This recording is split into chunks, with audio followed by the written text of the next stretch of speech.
Recording of this press conference on your cell phone or camera is prohibited. Without further ado, let's welcome Coach Musselman and give us a scouting preview on Kansas. Obviously, Kansas, one of the best teams in the entire country.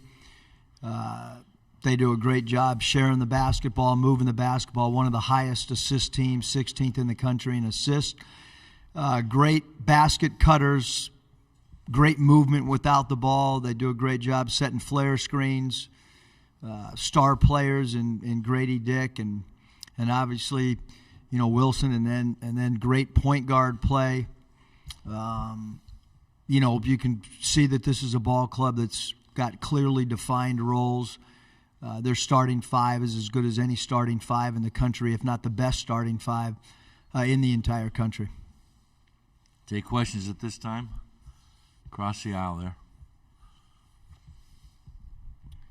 Hey, Coach. Todd Richardson, ESPN Arkansas. You always talked about when Isaiah Joe was a Razorback, how it was really playing 4-on-4 because he just gave so much space and the guy would have to be on him. You see a lot of similarities with Grady Dick and what he does for Kansas' offense? Yeah, I don't think there's any question that you've got to stay attached to him. You still have to keep your core defensive principles. But certainly your help off of him, especially on the strong side, you need to be concerned with that for sure. But he does a great job with his pump fake game. He does a great job with backdoor cuts. He does an excellent job moving without the ball. And he's a really good offensive rebounder. So there's a lot of factors when you guard Grady Dick, a lot of factors that you've got to consider. Going to go across the way in the back. Go ahead, sir. Hi, Coach. I'm David Lawrence for the Jayhawk Radio Network. Just talk about your thoughts and how unique it is when you're looking at your opponent, and maybe the biggest question mark is the other team's head coach. And then any thoughts you have of Bill Self in your past. Well, as all of us college coaches, incredible respect for Coach Self. I mean, just great respect for him. When I was looking to get into college basketball, one of the places that I asked to visit and hang out with was at Kansas, and Joe Dooley helped facilitate that. I was able to watch several practices, hang out in staff meetings. So great respect for Coach. And when my wife was in the media in Kansas City, she obviously covered Coach Self when he was there. So there's great respect. When my daughter was doing March Madness stuff media-wise for their online stuff, she got to interview Coach Self 4 years ago or whatever it was. So having said all that, I do know their staff, especially Curtis Townsend, and look, this staff is they've been together for a long time, and certainly we all want Coach to be as healthy as possible and to get back to coaching as quick as that he can. But having said that, they're a well-oiled machine in how they go about their business and how they execute. So certainly concerned with those guys out on the floor, just like I'm sure that their staff's really not concerned about any of us on the sidelines. At this point in juncture with the short turnaround, I really think a lot of it comes down to player productivity and who has a big game and who can try to absorb as much as possible from a game plan standpoint in a short turnaround. Obviously, the second half of these when you win a game in this tournament, the second game at each new site you go to becomes a little bit more difficult from a prep standpoint. Stay in the far back there. Hi, Eric. Adam Kilgore with the Washington Post. I had two things. First, did you in fact hear from John Daly after the game yesterday? Yes. Four texts. What do you have to say? Very happy with our free throw shooting. And that's not a joke. I really do get several texts, and sometimes we do converse, believe it or not, late night on our lack of free throw shooting. I sent him, just so everybody knows, I did send him several of your guys' tweets to him, and I think he felt good about that too, that we did acknowledge him in a press conference. And then a little bit more serious note, I was hoping to get your perspective on another coach here in Des Moines, Rodney Terry, just because you've had such a wealth of experience in coaching. If you could trying to imagine like being in the circumstance he found himself in this year, just what do you make of the job he's done? And I guess as a coach, how difficult, how odd would what he's been doing this year be? Well, Coach Terry was at Fresno State when I was at Nevada, so a lot of competition. He's a great coach, and he's a fierce competitor. When you're on the sidelines against somebody, sometimes you can really feel the opponent coach's personality. His teams always played so hard, and loose balls were hard to get against Coach Terry's teams. And obviously, they're right now they're in a different conference than us, and so I don't watch them that much. But certainly the job that he's done, I think his personality and his experience would lend himself to be able to come into a situation like that and provide stability and provide leadership. And they have some great assistant coaches on that staff too. And we just happen to be one of the teams that played Texas in an exhibition game to open their new building, and we got hammered pretty good. So the talent level on that team and the experience that they have, I think you've got to give their players a lot of credit as well. Their veteran guys have done a great job. Allen and Carr, those two guys in particular, have really done a phenomenal job leading their team. Going to stay on the same side up front. Eric, sorry, I was in the locker room, had to hustle Bob, back. you're fine for being late. Okay, well, hope it's not too much. I had a couple. In this third year you've played number one seed. I know you'd rather be playing them in a later round probably, but what do those experiences do for you? And, the number one, obviously, they're number ones for a reason. They win most of the time. They don't win all the time. How do you feel about the opportunity you guys have here? Because it's not, the last few years, a number one's gotten knocked off a fair amount of time in the second round. Yeah, I think number one, Kansas they're really good. You're talking not only number one seed, but defending champions. You're talking about a team that's got some veteran players. You're talking about a player of the year in their conference, a star player. But we talked this morning at breakfast. We talked about our experiences playing Baylor. We talked about our experiences playing Gonzaga. Some of the things that we did really well, some of the things that maybe we could have improved on against Baylor. We talked about the mentality that you need to have going into this particular game. I don't know what not good luck to play three number ones, in 3 years. I don't know if that's ever happened before, but if it has happened before, there certainly hasn't happened with many programs. I'm talking about in the history of this tournament. That'd be a good project for you, Bob, to try to find out who else has been in that position. I'll put Andrew Hutchinson on. He's real good at those things. He's a lot better than I. And then, Ricky had a pretty good bounce-back game yesterday. He only scored 12 points, 2 games in Nashville, good bounce-back game. And then Mackay's played pretty well in Nashville and then, carried it over here. What do you think about Ricky's bounce-back game? How big was that? And if he could duplicate that tomorrow? And then what do you thought of Mackay's playing? How important that's been in these last few games? Yeah, Ricky's done it. He's been our leading scorer. He's been a guy that we've tried to rely on as a go-to player. He's a high-volume free throw attempt player. He can make threes. He's a great transition player. And we certainly needed his baskets last night. And I thought, above all that stuff, Bob, I thought the one thing that Ricky did an awesome job at, and something that we've really needed from him, because he's got the ability with his length, his strength, combination of speed, quickness off the floor, is the defensive rebound. And I thought his rebounding last night was really, really vital for our win. The question about Makai Mitchell, he's been very consistent throughout the year for us, providing paint protection, providing block shots, range rebounding outside of his area. He's a really good pick-and-roll offensive player in short rolls and being a dynamic rim roller. And we have not, up to this point, really had to double the post because he does such a good job one-on-one defending post offensive players. So you want some more, Bob?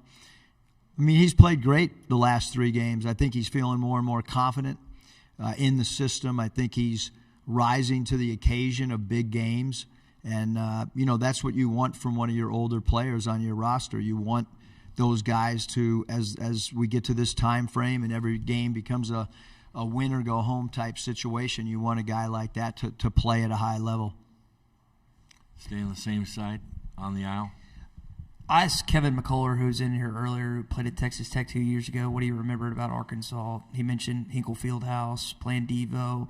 How have you seen him evolve his game from the years at Texas Tech to being at Kansas as now one of the better defenders in the country? I mean, it's pretty wild to think that yesterday we played 2 guys that we had played with that were on other teams in an NCAA tournament. Now we're playing a 3rd guy. He's a great cutter. And I mean that in the greatest compliment. Like if you turn your head and you don't have a head on a swivel, he's backdoor, layup, dunk. He's a great offensive rebounder. He's a tough, physical, loose ball getter. He's a big part of what Kansas does. Have great respect for a guy that blends in with some other really good offensive players, and he's really capable of having a great offensive night as well. He's an excellent defender. Our guys, have great respect and know that he's a guy that's kind of an X factor for them. You were just talking about mentality earlier. I remember the interview with Tracy Wolfson after the Gonzaga win last year, and you talked about no one believed in us. We put all this on the wall. Do you see similarities from the number 1 overall seed Gonzaga and kind of how you prepare for that with this game tomorrow? Yeah, I don't think many people believed us in yesterday going into that game. So, I think we need to play with a free mind. We need to not feel pressure, which I don't think we felt pressure yesterday. I don't think we'll feel pressure going into the Kansas game. We know we know that this is a team that the defending champs and a number 1 seed. Our guys are real smart. They read. They're on Twitter. They're on Instagram. They're on They know what we're playing against, and like I said, we have incredible respect for them. We're going to go up front on the same side. Familiar face. A couple more, Eric. Norm Robertson, I think I got this right. I think he said Arkansas's got more athletes than anybody else in the country. What do you think about that? It's a great compliment. I'm sure. We do have some great athletes, obviously, at different positions, and that's kind of the style of play that we have is dictates your personnel, and I think the way we play is to try to accentuate our athleticism. And then Nick, he's 1 of 10 in the second half against A&M, 2 of 10 yesterday. Even I know that's 3 of 20. Very uncharacteristic. In a weird way, is it almost like good because, man, he can't keep shooting like that. He's going to bust out against Kansas. Or what do you think about that? Yeah, I think that everybody's puts one of their best defenders on Nick. He draws attention when he's playing off the bounce in pick and roll. But that also opens up things for other guys on the team. So, his ability to get in the paint and find people becomes important for us as well as teams focus and maybe shade an extra defender at him. I think I got this right. I think you're 3-0 in second-round games at Nevada when you went to Sweet 16. Obviously, the last 2 years, you obviously had to win the second round to get the Elite Eight. We've talked about how you do so well when you have multiple days to get ready, but you obviously done pretty well 2 days to get ready too. What do you think is the key to that? What do you think about being 3-0 in second-round games? The key is having good players. That's the key, is having good players that can that are. I think maybe they're used to information being given to them and giving us feedback that, hey, coach, we've had enough, or hey, coach, we can handle a little bit more. I think that player feedback becomes important. But we're trying to squeeze in as many mini film sessions. We have a full court and a half court in our meeting room taped down, so that we can every time we eat, we try to squeeze a little 5-minute segment in to do a little bit of a walkthrough in the ballroom. I think becomes extremely important. Obviously today we won't do much on the floor just because of a game that starts late afternoon, so there's no reason to go out there today and to go up and down. So it'll be a lot of mental stuff on the floor today. Time for one more question. You got to get the microphone over there. Then we'll go in the back, then we'll come back to you to close it. David Lawrence for the Jayhawks. Again, looking at your schedule, Coach, you ran off like 8 straight wins, and you've gone through some, 3 or 4 Struggles. weeks where you struggled a little bit. Obviously, the schedule dictates part of that, but what are some of the tangible things that go well for you guys when you succeed, and what goes wrong when you guys are not hitting on all cylinders?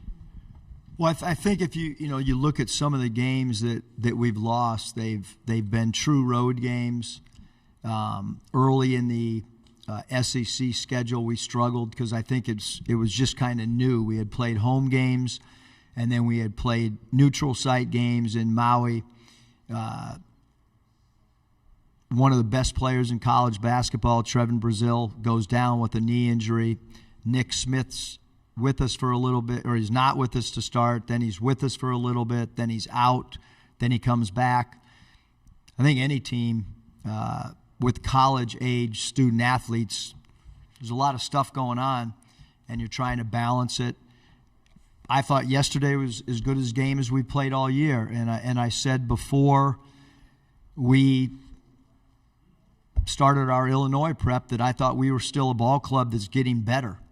And I truly believe that. We have 12 scholarship players suiting up tomorrow. 6 of them are freshmen. Half of our team tomorrow that's going to suit up are freshmen. That's a young team. That's a young roster. And only 2 guys that are returning players. So sometimes, if you go to back-to-back Elite Eights, you're gonna go through a process where maybe you don't have a lot of returning guys because we do have some guys like Jalen Williams that went to the NBA after their sophomore year, and so I think that maybe is why we've struggled at times. But we've been in every game for the most part. There's been a lot of one-possession games, whether it's at Baylor, a lot of one-possession games. So the fight, the grit, the giving yourself a chance to win at the end of the game, that's been there for most of the season. So it is a competitive group. Final question up front here. I appreciate you taking care of me. Eric, Anthony Black, I know you talked a lot about him, but just wondering, what do you think of his play yesterday in his first NCAA Tournament game? Then what do you expect from him tomorrow, and just how important is he tomorrow? Yeah, I thought Anthony was great. I mean, he's been pretty banged up for about the last month. I think the biggest thing I've been impressed with is his availability. I mean, he practices every day. He went through a couple weeks ago with an ankle sprain that was really bothering him. He obviously absorbs a ton of contact, and he just keeps picking himself up off the floor and going and competing. But his length, his ability to see over the defense, his ability to defensive rebound, and we've kind of, some of our defensive matchups have changed of late, meaning the last couple games where we've been able to do some things defensively, matching up maybe different than we did earlier in the year. He's guarded some bigger players of late rather than just the point guard, and I think, through the first 21 games, he was primarily guarding only the point guards. We've we've kind of been able to put him on multiple people during the course of a game, which is a little bit different than the way we used him earlier in the year.